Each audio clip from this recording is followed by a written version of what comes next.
आजभन्दा 5 महिना पहिले मलाई एउटा कुरा थाहा थिएन, केही मौनहरू जिन्दगीभर मनमा गुन्जिरहन्छन्। यो कथा प्रेमको होइन।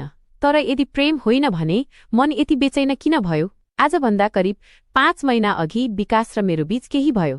त्यो कुनै ठूलो घटना थिएन, तर त्यसपछि मेरो मन कहिले उस्तै रहेन। के एउटै क्षण पुरै मन बदल्न सक्छ?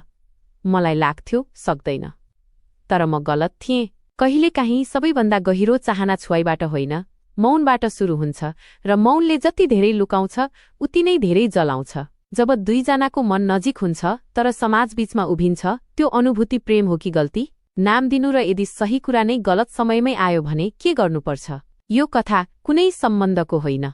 यो त्यो चाहनाको हो जसलाई मैले रोक्न धेरै प्रयास गरेँ, किनकि मलाई थाहा थियो यदि एक कदम अगाडि बढे भने फर्किने बाटो सायद हुने छैन। उनी मेरो अगाडि थिइन्। दूरी केवल एक सासको थियो, तर त्यो सासले नै सबै कुरा बदलिदियो। कहिलेकाहीँ छुनुभन्दा नछुनु अझ पीडादायी हुन्छ। म अझै पनि जान्दिन यो मौन चाहना कहिले पूरा हुन्छ वा कहिले हुँदैन। के अधुरा चाहनाहरू समयसँगै मर्छन् कि अझै गहिरो बन्छन्? पहिलो पटक भेट्दा केही खास लागेको थिएन। सामान्य मुस्कान, शान्त स्वभाव र अलि गहिरो नजर। तर समयसँगै मैले बुझ्न थालेँ उनको उपस्थितिले मेरो मन असजिलो बनाउँथ्यो। असजिलोपन सधैँ गलत हुँदैन, कहिलेकाहीँ त्यसैले नै साँचो देखाउँछ। उनी बोल्दा म सुन्दै हुन्थेँ, तर मभन्दा पहिले मेरो मन उनको आवाजमा हराइसकेको हुन्थ्यो। त्यो प्रेमको घोषणा थिएन, तर मनले पहिल्यै सङ्केत पाइसकेको थियो। जब मनले पहिले नै निर्णय गरिसकेको हुन्छ, दिमागले कति समय रोक्न सक्छ? हामी धेरै कुरा गर्थ्यौं, सपना, डर, अधुरा चाहना। कहिलेकाहीँ कुरा सकिन्थ्यो, तर साइलेन्स सुरु हुन्थ्यो र त्यो साइलेन्स सबैभन्दा खतरनाक हुन्थ्यो। उनी नजिक हुँदा मेरो सास अलि गहिरो हुन्थ्यो र मनले आफैलाई सम्झाउँथ्यो, शान्त रह, यो ठीक होइन। तर यदि मनले नै शान्त मान्दैन भने? एक साँझ हल्का अन्ध्यारो कोठा, बाहिर पानी परिरहेको थियो, बत्ती मधुरो, समय सुस्त र मन सबैभन्दा कमजोर। केही क्षणहरू यस्तो हुन्छन् जहाँ सही र गलत अलग्याउनै सकिँदैन। उनी मेरो अगाडि थिइन्।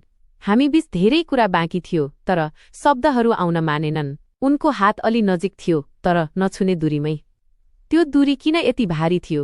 म आफैसँग लड्दै थिएँ, यो केवल आकर्षण हो कि मनले खोजिरहेको कुनै अधुरो उत्तर? उनी मलाई हेर्थिन्, त्यो नजरमा प्रश्न थियो र मसँग उत्तर थिएन। त्यस क्षण मैले महसुस गरेँ केही चाहनाहरू रोक्न खोज्दा झन बलियो बन्छन्। उनी अलि नजिक आइन्। अब कुनै शब्द थिएन, सिर्फ सास र धड्कन। अब के हुन्छ? यही सबै बदलिन्छ? कुनै छुवाई भएन, तर मनले सबै महसुस गरिसकेको थियो। त्यो क्षण लामो लाग्यो, तर समय एकैछिनमै बित्यो। उनी मुस्काइन्, म चुप लागेँ, र कहिलेकाहीँ चुप्पी नै सबैभन्दा ठूलो निर्णय हुन्छ। हामी अलग भयौं, तर त्यो अधुरोपन आजसम्म मेरो सम्झनामा जीवित छ। सायद सबै कथाहरू पूरा हुनै पर्दैन, किनकि केही कथाहरू अधुरा नै सबैभन्दा सुन्दर हुन्छन्।